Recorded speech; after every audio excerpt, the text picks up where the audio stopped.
Şamaxı və Ağsu rayonlarındakı böyük bir ərazidə yanğın hadisəsi baş verib. Olay nəticəsində taxıl və otlaq sahəsi, kol-kos və xırda ağaclar alovlanaraq külə dönüb. Yanğını söndürmək üçün hadisə yerinə Fövqəladə Hallar Nazirliyinin canlı qüvvəsi cəlb olunub. Daha ətraflı indi təqdim edəcəyimiz sujetdə.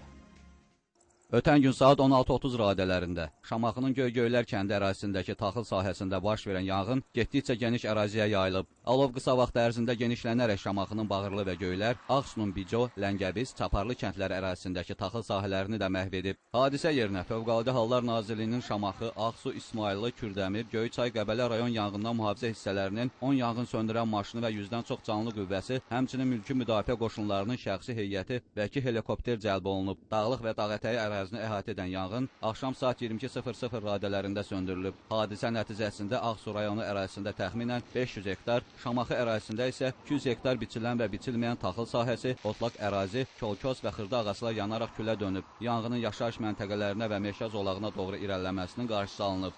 Saat 1-in yarısında yanğın başlayıb Ocul tərəfdə, Bağırlı tərəfdən, üzü vayından bəri. Mən 6 hektar sahəm yanıb. Biçilmiş, biçilməmiş. 4'ü buğdadır, biçilməyib. İkisi də arpa. Təxminən saat 17 radələrində xəbər gəldi ki, Şamaxının Çöl-Göylər kəndində yanğın hadisəsi baş vermiş. Əsən külə nəticəsində həmin yanğın bizim rayonun Ləngəbiz, Keçməz, Qəşət, Bico kəndlərinin ərazisinə daxil olmuşdur.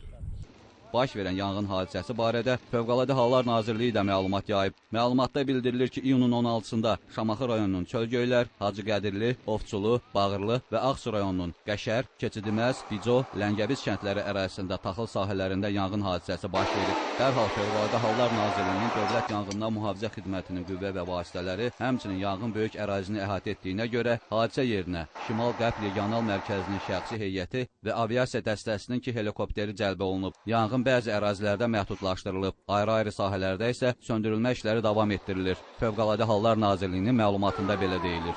Samir Göyçaylı, Şahin Qurbanzadə, LTV Şamaxı, Ağsu.